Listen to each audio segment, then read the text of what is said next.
Real quick before the video starts, I have a new channel based around green text stories on 4chan, and I'll be uploading videos daily over there. If you're interested, I'll leave a link to the channel in the description.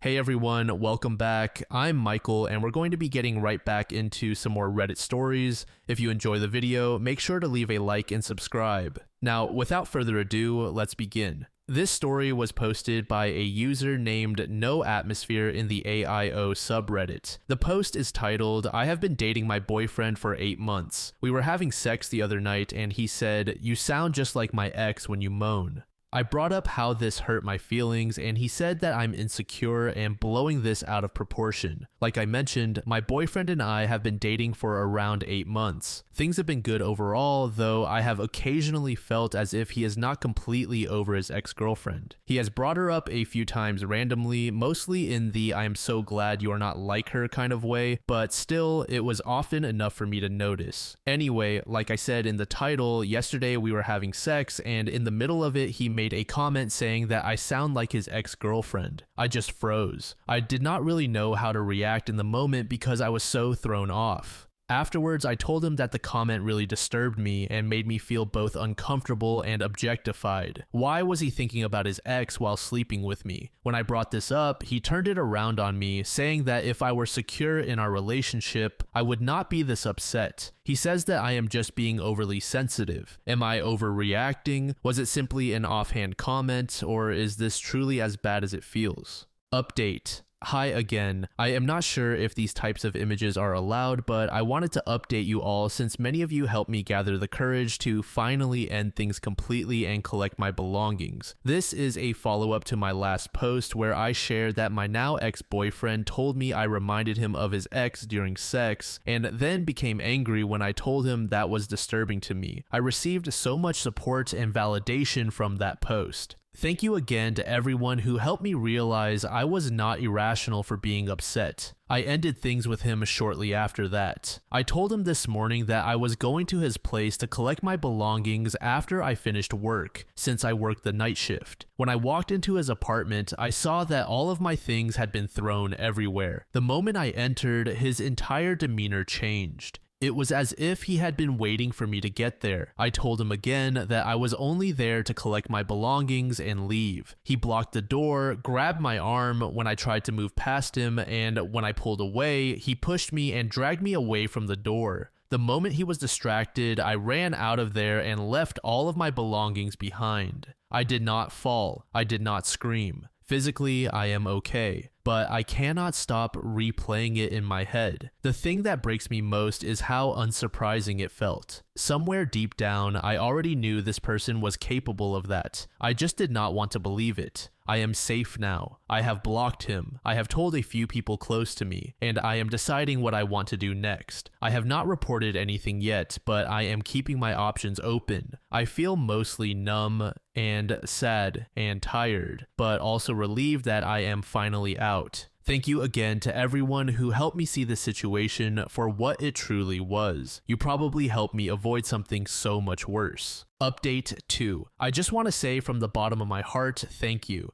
There are so many comments here and I have not yet been able to go through them all, but I am incredibly grateful for every single one. The support, encouragement, shared stories, and heartfelt advice from so many of you mean more than I can express. Knowing I am not alone in this has truly helped me stay grounded during one of the hardest moments in my life. I wanted to give a quick update. Early yesterday morning, I went to file a police report. It was overwhelming and emotional, but I did it. The officers were kind and professional. They escorted me back to the place to collect my belongings, and my ex was made to stay outside while I gathered everything I could. I am safe right now and surrounded by people who care. To those who encouraged me to turn to my family, thank you. I was terrified, but I did it, and they were incredibly accepting. I had feared being told, "I told you so," and felt embarrassed because it seemed as if they had been right about him all along.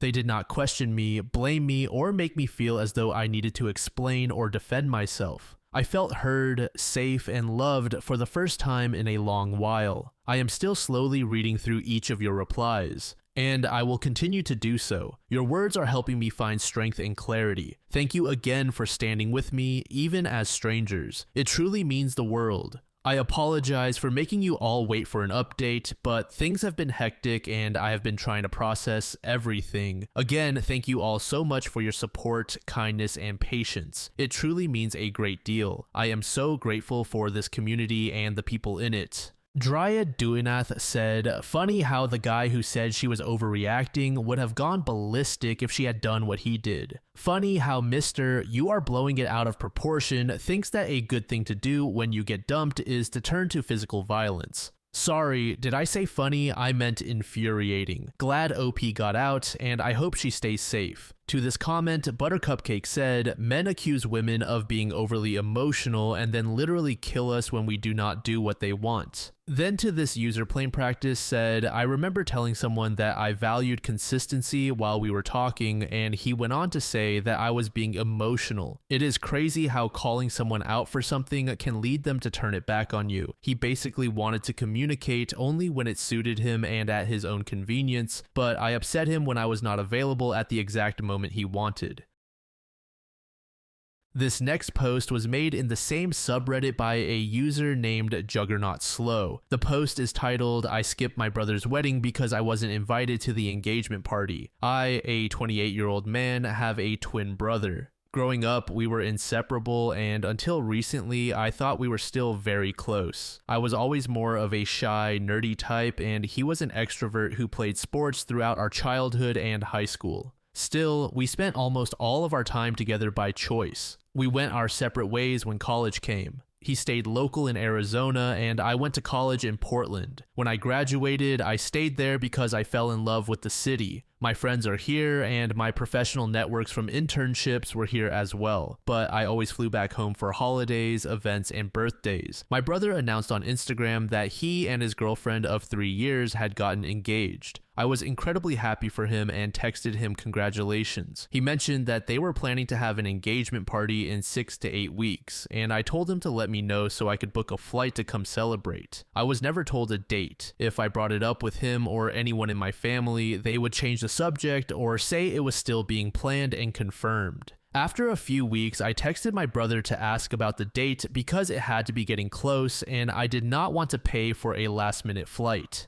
He did not respond. I asked my mom for details and she said, it is not really an engagement party, just a small dinner with family. There is no need to come down for it. I eventually found out that it was in fact a big party. They rented out an entire restaurant for 4 hours and there were about 80 guests. Family, friends, cousins, everyone. Everyone was told I could not make it. My aunt, who was like a second mother to me, texted that she was very disappointed I could not make time to join. I replied that I would have happily come, but I was not invited. Word spread quickly about my exclusion, and my parents and brother tried to say it was just a misunderstanding. That was almost over a year ago. Since then, I have tried to get to the bottom of why I was not invited. Over the course of months, the explanation shifted from it was just meant to be a small gathering to I do not know what happened, there must have been a miscommunication, to it is just a party, it is no big deal. I asked my brother if he was mad at me. I thought maybe his fiancée did not like me. Even if she or he did not want me there, why were my parents okay with this? That truly was not like them. Christmas and Easter were awkward as hell because no one but me wanted to address the elephant in the room, and any conversation about anything felt like small talk with strangers. When I visited in May for my sister's birthday, I left early after my sister said, "You moved so far away, it is like you are not really family anymore. You make everything feel so weird now." 9 months ago, I received the save the date announcement, and 6 months ago, I got the invitation to the wedding. I was not asked to be in the wedding party, which is fine and was not surprising at that point. My sister and younger brother were asked to be in the wedding party, which felt like another snub. I also did not get a +1 for my girlfriend, whom I have been seeing for almost a year and a half. My sister, however, did get a +1 for her friend with benefits. So I decided I was not really welcome and was probably only invited for appearances and to play the part of a happy family. I did not RSVP with a no since I knew that would cause chaos. I simply did not go. The wedding was this past weekend. No one contacted me about missing the rehearsal dinner, so I guess even if I had gone, I was not invited to that either or expected to attend. I started getting calls and texts about an hour before the ceremony asking where I was, if my flight was delayed, and how far along I was, and I ignored them. They stopped for a while during the ceremony, but started up again immediately after. I finally picked up my mother's call, and she screamed, "Where the hell are you?" I replied, "In Portland, where you all prefer me to be." She said, "This is your brother's wedding. How could you embarrass us?" I answered, "It is just a party. It is no big deal, right?" It was probably the first time in my life my mother was speechless. After a few seconds of silence, I said, "Tell everyone I said hi," and I hung up. Now I am getting calls and texts from everyone saying I was being petty and ruined the day. So am I the asshole here? I feel like I am just matching their energy and letting go of the rope.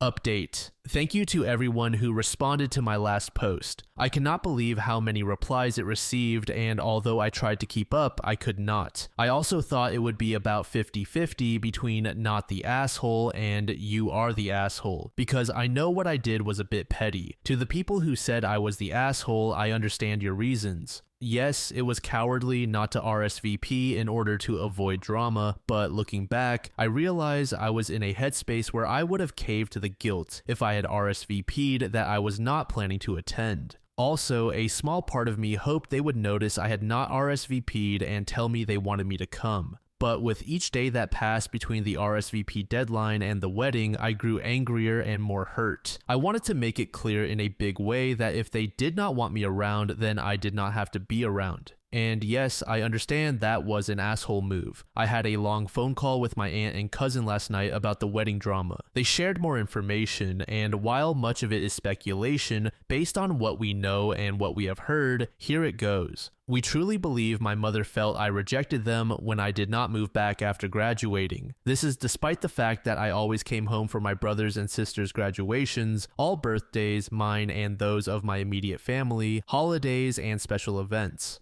I practically visited on a monthly basis. But despite this, we think she has developed a strange vendetta against me for splitting up her family and for being an example to my siblings that they do not have to stay local. Even worse, it seems that visiting so often somehow made her resentful. My aunt mentioned that a few years ago, my mother told her I was flaunting my wealth by visiting so frequently. Thanks to my senior year internship, I went straight into a field where progression can be quick, and thanks to going back for a very specialized master's degree, I found a niche within that field and was able to move up faster. I am not bragging, it was simply a combination of luck, connections, and an excellent mentor early on. Some people suggested my brother might be jealous. He does earn less than I do, but as far as I know, he loves his job. It just does not offer the same career progression. Honestly, his work is much more exciting than mine, and I'm sure it is more fulfilling for him. My job is not terrible, but it is not the kind of career people want to hear stories about at a dinner party. I was also accused of flaunting my money by gifting it to the family when they needed it. My grandfather used to say, never loan family money. Give it freely if you want to, but you will destroy relationships if you start asking for repayment. Not a week of Judge Judy reruns goes by without proving that adage true. So when I could, I gifted my family money whenever they needed it. Money for car repairs, money to help with my parents' mortgage, when my father was out of work during the pandemic, money when my brother ran out halfway through his kitchen renovations. And until last night, I had also been paying my parents' internet and Disney Plus bills, but I have now canceled those monthly auto payments. Again, in their eyes, this was me flaunting my success, but they never stopped asking either. My aunt and cousin also said they have heard many passive-aggressive comments about me over the years. At first, they came from my mother during the first few years after I decided to stay in Portland, and eventually they came from my siblings as well. We are fairly sure my mother slowly poisoned them against me for not moving back home and for showing what happens if they ever try to move away.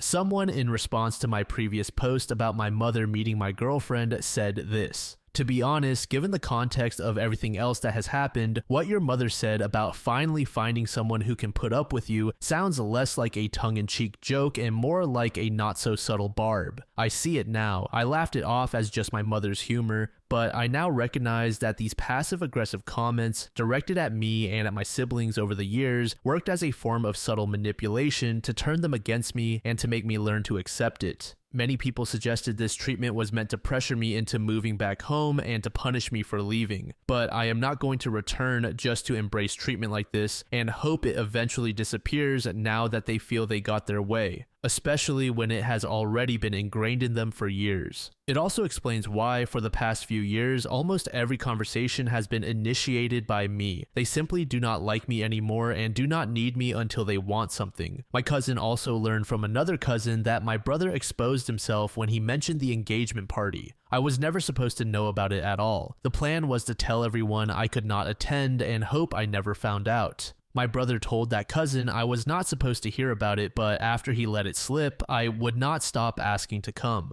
Based on how they have been speaking about me these past few years, much of my extended family thinks I am some annoying loser whose frequent visits make things miserable for my immediate family, and that I cannot take the hint to leave them alone. So I am finally leaving them alone. My aunt and mother have never really gotten along. My aunt is married to my mother's brother, but my aunt said she knew all of this had my mother's name written all over it. Years of digs, passive-aggressive remarks, and outright aggressive comments have led to this. She said they are not the same people anymore. I told them I do not think there is any coming back from this. My aunt and cousin both mentioned they never heard my father say anything bad, so my aunt is going to have my uncle talk to him man to man to see if he can find out what is truly going on. I thanked my aunt and cousin and reminded them that they are pretty much the only family I have left, and I do not plan on losing touch with them. My aunt even mentioned that they had not gone camping in years and asked if there are any nice places around Portland. It is too far to drive just for camping, but it means they may visit sometime. They also said they would try to correct the misinformation about me with extended family members. I told them not to bother. Those people have already chosen to believe it.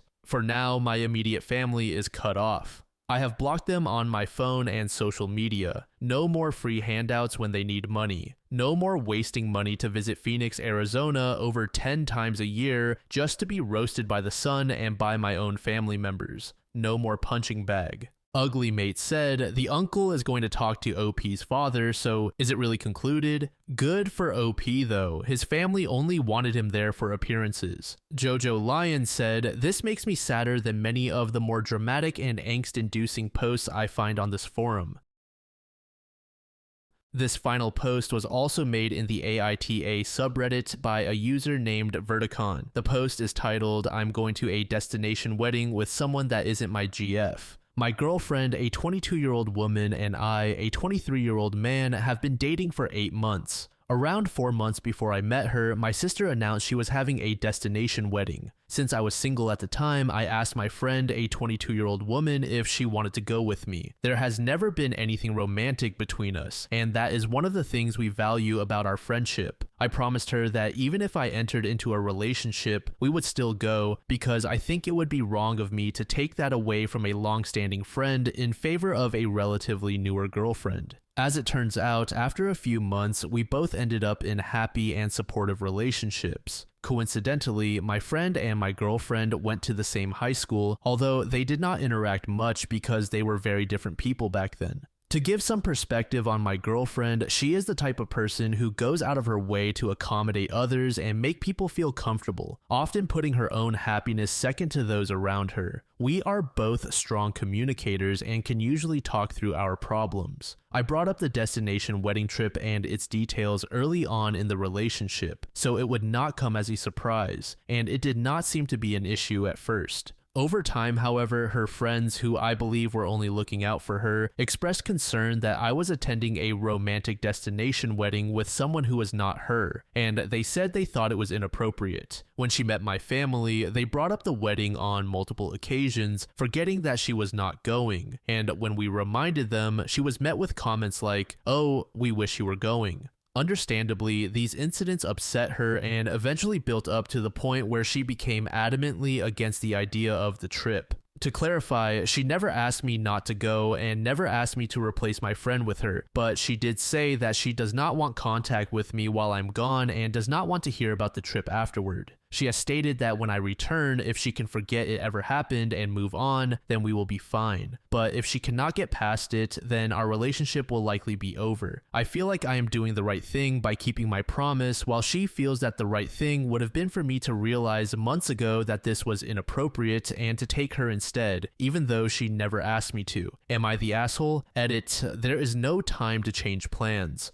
The flight is tomorrow morning, there are no more rooms available at the resort, and my girlfriend has no passport, so this is impossible at this point. Update. For those of you saying you probably will not have a girlfriend when you get back, and waiting for the edit saying your girlfriend broke up with you, prepare to be disappointed. The wedding was a lot of fun and we talked every day. She had a good weekend visiting a sibling and we hung out when I got back. She made me brownies and I gave her some rum cakes from the trip. We caught up and joked around. We are already planning a getaway trip for her birthday with just the two of us, so things are really looking up. Every relationship has bumps and mistakes. Not everything has to be a deal breaker. Foxy Sly Old Stody Fox said, "Weird that this comment from OP was not included as it puts a very different spin on the situation. I actually was in a similar situation early on in the relationship. She went on a cruise with her ex because it had been planned before they broke up. It was also a graduation gift from his parents to them, so she had to go and could not ask him to bring someone else instead.